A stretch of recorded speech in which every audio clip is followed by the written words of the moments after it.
Good morning all of you, welcome to your on channel AS English grammar classes. जैसे कि हमने Rajasthan high court LDC के English syllabus को complete करने के लिए एक सीरीज़ शुरू कर रखी है और उसी सीरीज़ को आगे बढ़ाते हुए हम पढ़ रहे हैं करेक्शन ऑफ सेंटेंस। और करेक्शन ऑफ सेंटेंस का ये 6th वीडियो है। इससे पहले हमने 5 वीडियो डाल दिए हैं। यदि आपने नहीं देखे तो उन्हें देखिएगा ताकि आपको ये टॉपिक अच्छे से क्लियर हो जाए। और ज़्यादा टाइम न लेते हुए हम शुरू करते हैं इस टॉपिक को। कल हमने पढ़ा था द नंबर ऑफ में डिफरेंस कि कैसे यूज़ करते हैं। अब हम ए नंबर ऑफ और a variety of the number of के साथ द वेराइटी ऑफ देख रहे हैं। वैसे तो कल हम इस पर अच्छे से डिस्कस कर चुके हैं। अब मेरे को यह लगा कि ए नंबर ऑफ के साथ में वेराइटी भी आपको बता दिया जाए। ए नंबर ऑफ और ए वेराइटी ऑफ के बाद प्लूरल नाउन आती है और प्लूरल नाउन आएगी तो हमें क्या यूज करना है, प्लूरल वर्ब यूज करनी है। द नंबर ऑफ आ जाए या द वेराइटी ऑफ आ जाए और इनके बाद में प्लूरल नाउन है फिर भी सिंगुलर वर्ब यूज करेंगे। इसके एग्जाम्पल हम कल देख चुके हैं। अब हम रूल नंबर 17 पढ़ रहे हैं। रूल नंबर 17 कहता है कि कलेक्टिव नाउन का प्रयोग सिंगुलर व प्लूरल रूप में होता है। कलेक्टिव होता है समूहवाचक, समूहवाचक संज्ञा। समूहवाचक संज्ञा का प्रयोग सिंगुलर और प्लूरल दोनों रूप में होता है।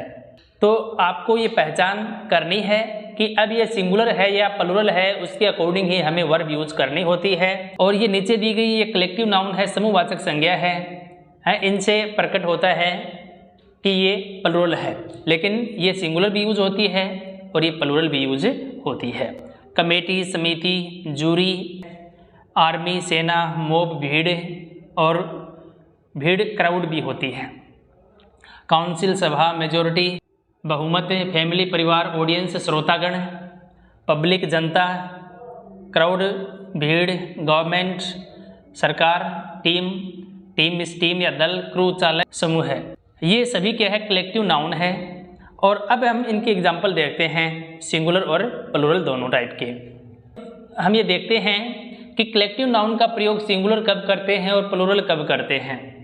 कलेक्टिव नाउन का प्रयोग जब एक यूनिट के रूप में हो रहा हो, एज ए होल प्रयोग हो रहा हो, तो हम उसे सिंगुलर मानेंगे, वहाँ सिंगुलर वर्ब यूज करते हैं। तो प्यारे विद्यार्थियों, कलेक्टिव नाउन एक यूनिट के रूप में प्रयोग हो रही है, एक इकाई के रूप में प्रयोग होती है, तो वो सिंगुलर नाउन होती है, वहाँ सिंगुलर वर्ब यूज करते हैं। और यदि कलेक्टिव नाउन अलग अलग व्यक्ति या वस्तुओं के बारे में यूज हो रही है तो उसे प्लूरल मानेंगे, उसके साथ प्लूरल ही वर्ब यूज करते हैं। ये डिवाइडेड अर्थ में यूज हुई है तो उसे हम प्लूरल नाउन मानते हैं और उसके साथ प्लूरल ही वर्ब यूज करते हैं। तो एग्जाम्पल देखिएगा, the committee been made up of 10 members sentence है और इसमें हैज और हैव में से आपको फिल करना है। समिति ने सिर्फ एक ही काम किया है, तो ये क्या है, एक यूनिट के रूप में काम हो रहा है, तो यहाँ पे हम सिंगुलर हेल्पिंग वर्ब यूज करेंगे।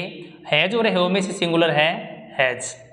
ये है समिति 10 सदस्यों से बनी है, यानी कि 10 सदस्य मिलकर के एक कमेटी बनी है, तो ये सिंगुलर हो गया ना।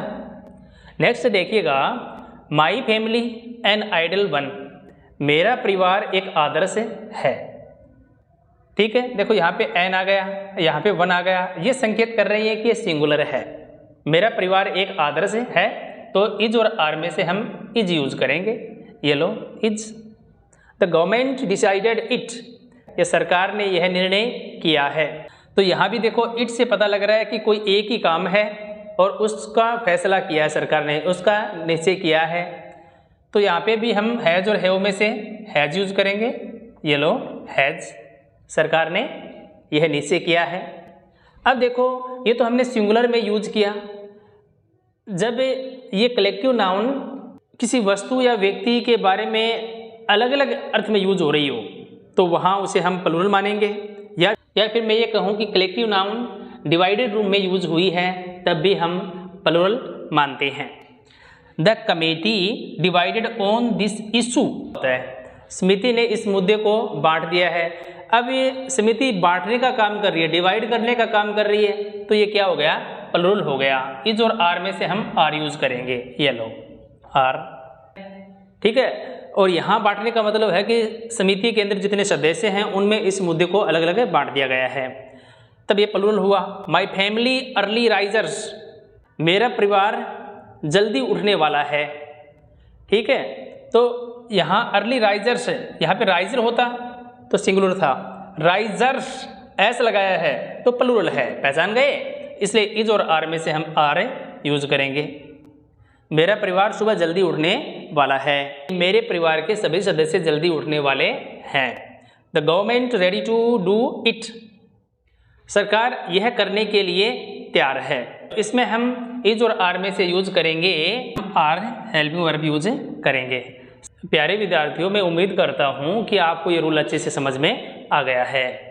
बढ़ते हैं नेक्स्ट रूल की तरफ। हाँ, तो डियर स्टूडेंट्स, 18वां रूल है, प्लूरल नंबर के बाद कोई प्रॉपर नाउन हो।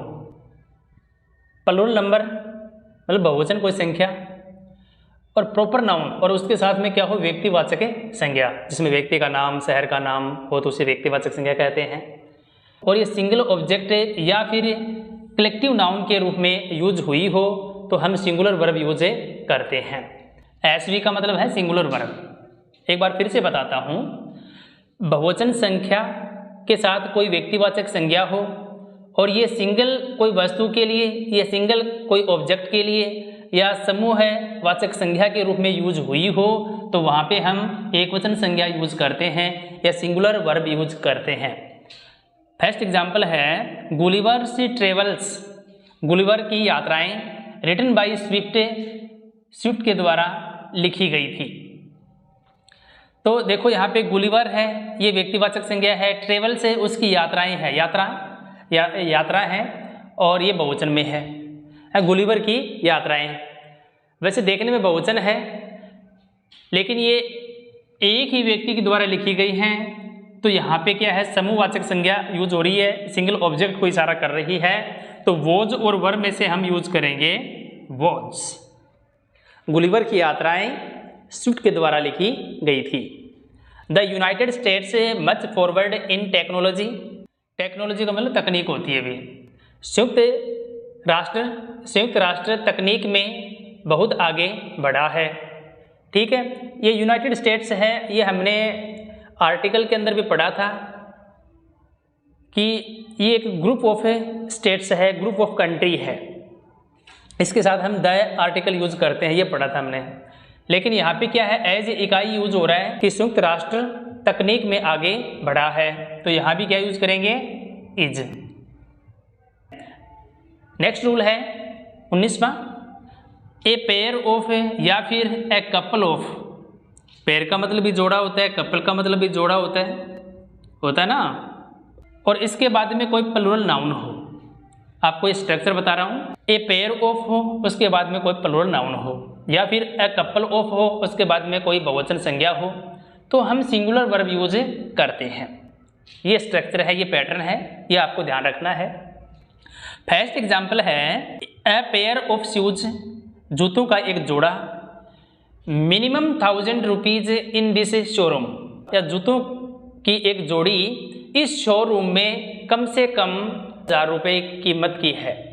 तो देखो यहाँ पे बहुवचन जरूर है लेकिन यहाँ पे तो एक जोड़े की बात हो रही है, एक जोड़े की बात हो रही है, इसलिए यहाँ पे कोस्ट और कोस्ट में से ये सिंगुलर वाला कोस्ट यूज करेंगे।